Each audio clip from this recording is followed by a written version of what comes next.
Now there was gonna be some footage in the beginning where I show y'all how I set up everything, how I set up to start recording. You know, I wanted to motivate some people, kind of just show you that, man, it could be done with little to nothing if you really want to do something. If you really got the ambition and the drive to do something, you will find a way. You're gonna find a way. It's in you. It's in all of us. You gotta find that shit. But the footage came out longer than I expected it to be. So what I'm gonna do is I'm gonna cut it out and just put the story on the public. But for everybody who is lieutenants, survivors, no matter what membership you got, you'll be able to see that bonus footage. And I'll go ahead and upload that first before this drops on the public. See y'all then. Salute. Hey, yeah. What up, my people? How y'all feeling? How y'all feeling? How y'all feeling? Now, I ain't gonna hold you up too much, but I do got one shout out. I just shouted you out on the last upload, but you did upgrade. You just charged up. So shout out to Detrice Scott. Charging up to that Survivor membership. I appreciate you, my guy. So without further ado, I go by D-Jack, but you can call me D. So I go extra hard on that hard flow. Call me D. Hold up. Let me take these off. I be needing to hear my surroundings when I'm out here sometimes, you feel me? We got a story going back to Greenwood, y'all. We're gonna take it back to Greenwood. I know I ain't did a Greenwood story in a minute, but here it is. I introduced this person to y'all once before. Matter of fact, 2 times. I did 2 stories where he was in it. I forgot what his character name was. I think it was Reggie, I'm not sure. The guy took $20 from my baby cousin. He ended up buying the Suboxone, and later on I found him at a motel somewhere on the floor. Like, whatever story that was, if you heard it, haven't, or go back to check it out, this who that guy is. And in this story, we just gonna call him Reggie. I think it was like 2017 going into 2018, probably right in the middle of that, somewhere in that area. So me and Reggie, we having one of our regular days. I come out, I got an early play. It's about 7:30 in the morning. Go to the car. What up, my boy? Here you go. He give me the bread. Cool transaction. His apartment is right across from mine. So I walk across the street. I see him outside smoking a cigarette. Yeah, what up, my boy? Small talk. And we end up start to shoot dice. It's literally 7:30 in the morning. We outside shooting dice. But we ain't playing for nothing real hellified. It's really more so just for the fun. $1 here, $2, $3 there. Oh yeah, Juice pulls up, clean as hell. Reggie introduced me to him, and he asking us, do we need some perks? Do we need some Suboxone? And at the time, I'm trying to transition strictly to Suboxone. You know, I don't want no perks. All I want is Suboxone. So I'm like, shit, I need a Suboxone. Matter of fact, a few of them, depending on what the price is. Cool. You know what I mean? He getting the numbers together, finding out what he want, and he put our orders in. And that's when he tell me, like, all right, I'm gonna be back in like 30 minutes. And he got his hand out though. What's up, bro? What's up? No, bro. Give me the bread. The bread? You ain't got the Suboxone, right? Oh, no, I gotta go get him. No disrespect. I know Reggie, but bro, I just met you. I'm not finna let you ride off with my bread. If you can go get him and come back, I ain't going nowhere. Come on, bro. Come on, man. I'm like, bro, why is you pressing? What's the big deal? If you know I'm gonna be right here, come back and get the bread. Then Reggie, he come in. That's just what he do, bro. And I'm like, look, I'm not letting you drive off with my bread. Now, at the time, I'm not going through withdrawal, and I still got a half of a Suboxone left. So I'm good. That's gonna last me the rest of the day. But let's just say I was, right? Let's say I was going through withdrawal at the moment. The last thing you wanna do is give somebody your money not knowing if they're gonna come back or come back on time. Take all day. It's one thing when you got money and you know you got something coming. You going through the WDs, you feeling antsy, but because you know it's coming, you got some hope. That hope that's sitting on the top of the mountain, that junk making you feel a little better. But imagine not having no money, not having a way to get none, not knowing how you're gonna get none. It's 10 times worse. It makes the WDs feel like it's 10 times worse. It make you feel like, oh man, bro, I don't know how I'm gonna make it. Straight up, not a joke. Now, I didn't know if that was his way of trying to keep people buying from him or what the ever. I didn't know what bro was doing. Initially, I just said, no, I ain't doing it, bro. I just wait till you get back. But before he leave, he didn't forget to let us know how fantastic his life was. He was one of those guys that made everything in his life sound beautiful. Everything is great. It's grand. It's the shit. Ain't nothing bothering him. He was one of those people. Now, I love positive thinking. I love optimistic outlooks on life. I do. But you can see through it. Now, I didn't know him. Maybe the way I was thinking at the time was wrong. Maybe I was misjudging him. I don't know, but that's the vibe I got. Letting us know, shit, bro, you ain't got to worry about that, man. Shit, I'm straight. That's small potatoes for real, my boy. But don't worry about it, though. You stay right there. I'll be right back. All right, bet. Serious business. When he leave, Reggie give me the scoop on him. He tell me, man, bruh be middlemaning. Now, I know what middleman mean, but Break it down, my boy. So he breaks it down. If this man literally rides around the city, I don't know if the whole city now, I'm just gonna say the city of Richmond, and he picks up different people money, different amounts of money.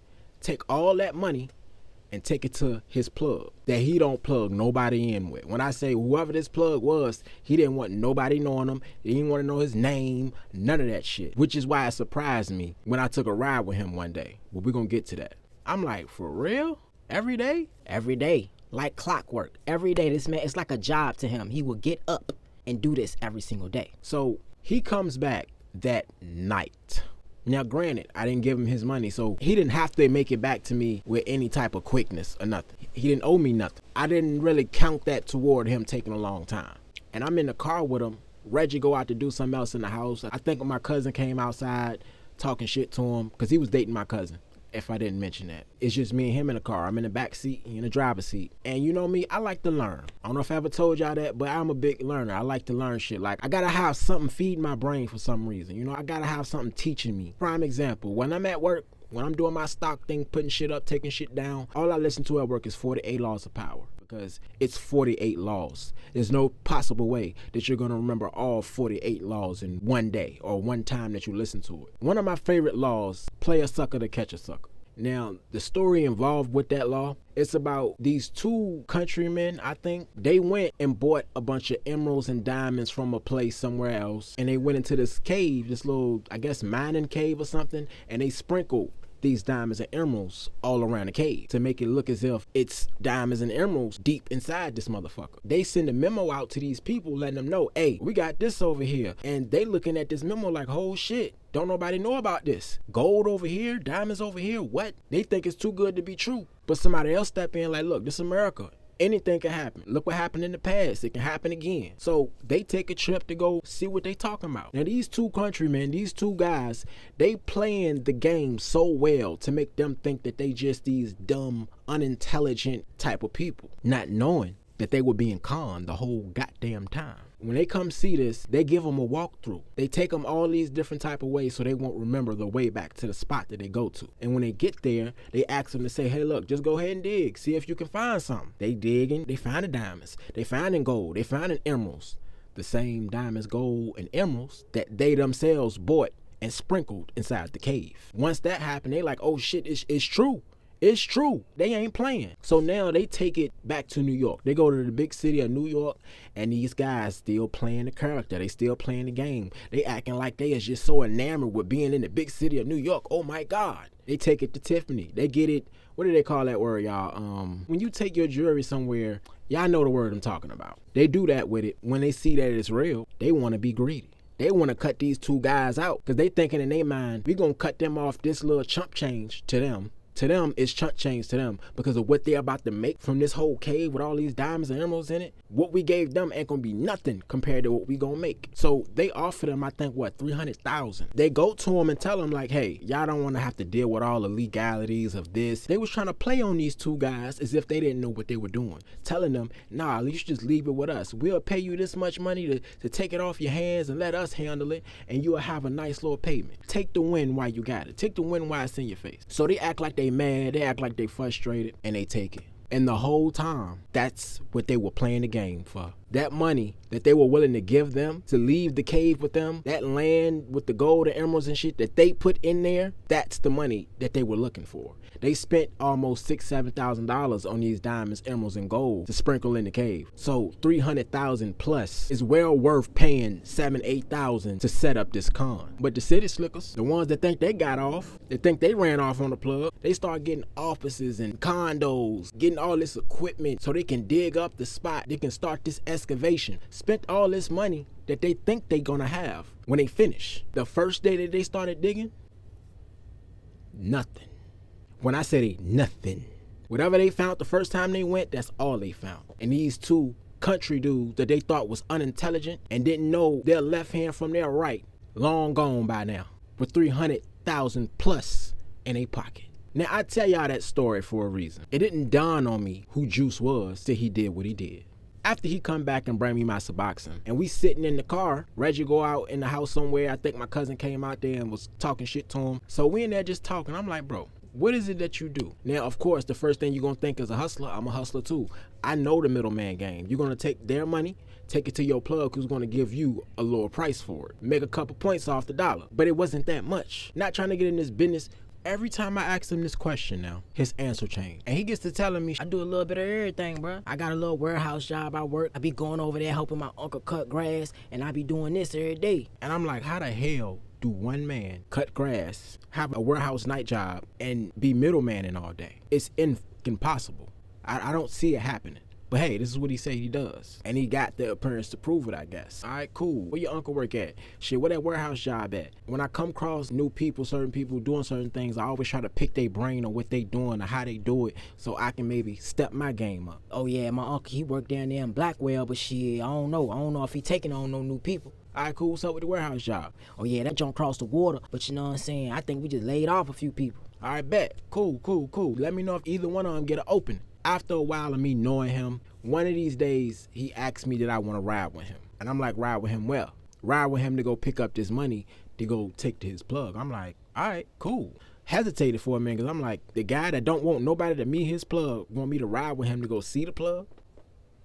Hey, shit, I ain't got nothing to do. I want to get out the house anyway. Kendra just went off on me that day. I said, let me go ahead and ride with him and just kill some time. Come back later when shit calm down. And he does it. He goes around the city. I think he go to at least 8 people. 8 different people. Every person that I did meet or see, the ones that came to the car, because I never got out the car, the ones that came to the car, it was almost like they knew this. This was routine. It's not like they was like, oh man, again. They knew he was taking their money and bringing it back. Like, they was used to this. And they looked at it like a delivery service. Like, shit, if I can get somebody my money and bring me my shit, I ain't got to move. I kind of understood it then. And plus, they were paying a delivery tax. I get it now. That makes sense. It's like you a drug taxi or some shit. You a mule. So after he go around collecting all these money from all these different people, we go up to see the plug. Now, surprisingly, he is in a place where I used to live at. These big-ass houses. I've told y'all stories about this place, Fulton.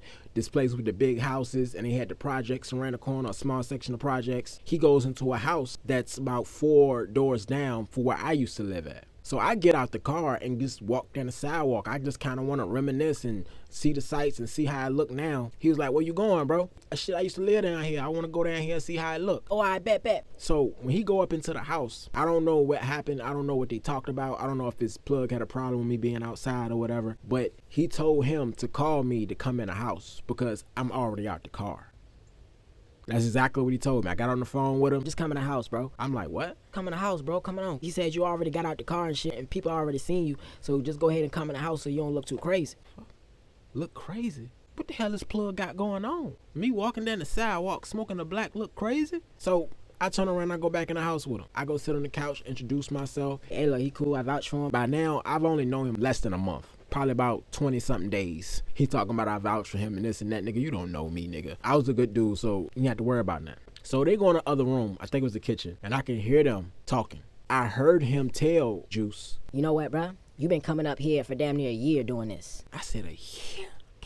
Damn, a year? I'm just gonna give you the pack. Take care of your customers, and you bring me back what you owe me. You can get your same price, so you ain't gotta constantly keep back and forth up here. And I think him bringing me with him that day is what changed his mind about it. I think Juice knew that. I'm not trying to say the boy smarter than smart, but I really do think he knew that was going to push him to give him the whole thing. I ain't sure. I don't know for sure. I'm just putting that out there. So he gives him the pack. I just sit there quiet, smoking my black on the couch, and we leave out. So when he dropped me off at home, hey, let me know if you're going back up there to get some more Suboxone or some perks or something, because I'm trying to get me some. Trying to give him the impression that I don't know about what he doing. And he turned to me smiling, big cheese. Yeah, I got you, bruh. I got you. You know I got you. Damn, nigga.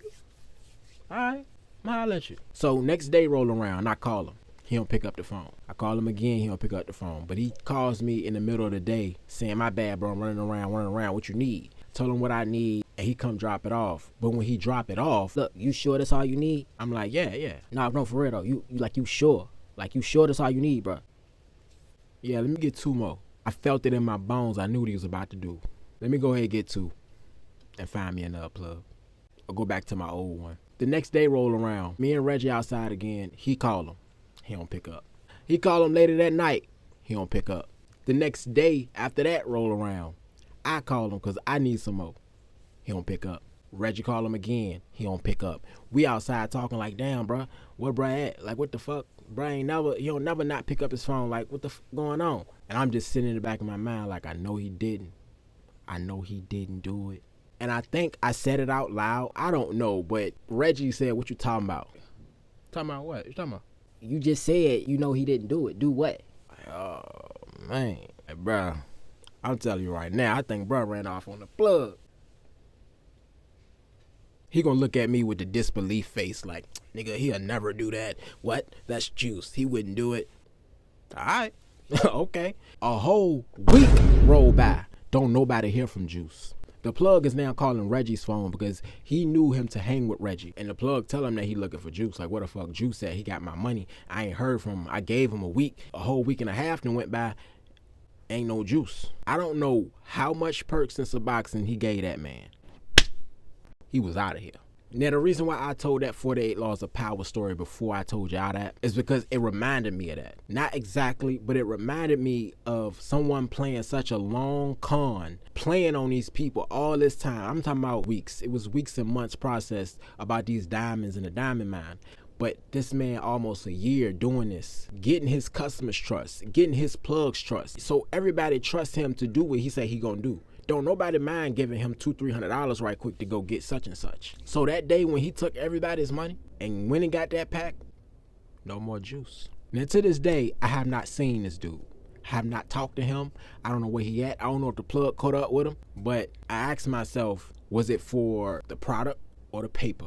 Or who's to say he didn't just offload half, kept half, and half the money? You know what I'm saying? I don't know. But after we figure he's gone, Reggie end up saying, I know that nigga ain't just leave his girl and take her car. I'm like, what you mean leave his girl and take her car? That ain't his car? Man, hell no, that ain't his car, bro. That's his girl car, bro. That nigga ain't got no car. What? He ain't have no car. He ain't had no license. He ain't had no place to stay. He stayed at his baby mama house. It was bad. What happened with the job? He told me he worked down Blackwell at a warehouse. Bro, he ain't worked there for a whole year. A whole year? They fired him, bro. After a month. So what about his uncle who cut grass? Uncle Jimmy? I guess his uncle who cut grass. Uncle Jimmy had a heart attack. So this nigga lied about? Bruh, when I first introduced you to him, what I tell you? I said, bro, that's the shit that he do. You don't think that's the shit that he do is kind of a broad statement to all this specific shit you talking about today? And I'm just thinking to myself, yeah, you got this big lick. You hit this lick, but if you couldn't maintain yourself before you got all of this, ain't no way you gonna maintain down in a place where you ain't never been. I mean, unless you got family down there somewhere, of course, but still, as smooth as I thought this dude was, didn't matter. That famous line from Medea, if you a fool when you broke, you gonna be a fool when you got money, is so goddamn true. Think about this. I used to think the reason why I couldn't save money is because I made so little of it. If I just made more money, I'll have breathing room to save. Now, in a sense, it's true, because if you don't have much and you got a lot of shit to pay for, then it's not really much you can save. But you still have to live every single day. You still have to wake up and know what you're gonna have the next day. Know what your kids gonna eat the day after that. Know how much it's gonna cost to go to work from here to there throughout the week. So you know you need this much money the next week. You know, I ain't gotta go down the whole thing. I'm pretty sure y'all understand what I'm saying. That's what Juice was. Juice was a goddamn con man, a liar. He had to play up his image to make himself look bigger than what he was, even for people he didn't even know. Why? I don't know why. But I do know a lot of people like that. Maybe it's a self-esteem thing, a goddamn ego thing. I don't know. But wish you well, Juice. And I want to give y'all a few words from the actual audiobook, 48 Laws of Power. Law 21. Play a sucker to catch a sucker. Seem dumber than your mark. No one likes feeling stupider than the next person. The trick, then, is to make your victims feel smart. And not just smart, but smarter than you are. I got a couple of lessons and a couple of extra moves to use while I'm out here in the real world. So shit, maybe it'll help you out too. Now the message I want to leave with y'all is this. Self-awareness is so important. It's so key. You can honestly say self-awareness is like a extra superpower. If you get to the point in your life and your maturity, your growth, that you got awareness of self, your POV of everything is different. Because you know who you are, because you accept yourself, you're not gonna move the same. You're not gonna care that people see you walking to work, because you know what walking to work is gonna do for you 6 months down the line. You're not gonna get tricked out of your position, roped into stupid arguments and fights that could lead to a motherfucker shooting you or you shooting them, because you know who you are. You know what you stand for, and only you can allow people to trick you out your position. I've been hearing fake it till you make it since I was a child, until I got older and understood that when does it just become you faking it? Because unless you're faking it till you make it actually has a plan in it that involves you making it, you just faking it. And you telling everybody you faking it till you make it to make it look good. Not for them, but for you. So you can wake up in the morning every day and feel good about yourself. It's a terrible feeling, honestly. And I hope a lot of us break out of that shit. But you might have to step in some places that you ain't used to. You might have to get out your comfort zone. You might have to jump out that comfortable bubble that you used to being in order to get it. And once you turn around and look at what you built, you turn around and look at how far you came, even if it ain't that far. Bro, I ain't even hit 2K subscribers yet. But when I click on YouTube and I go to my channel, I'm so goddamn proud of where I came from until now. It's progress. But that's all I got. Y'all stay safe, y'all stay positive, y'all stay sober if you can. But if you can't, you can try it again, motherfucker. If you ain't moving, you losing, my boy. And we out. Call me, D. Hustler talk, no comment though, just paper chase. Chasing my dreams, my nightmares ain't got no money, just a cardboard sign and they existing. So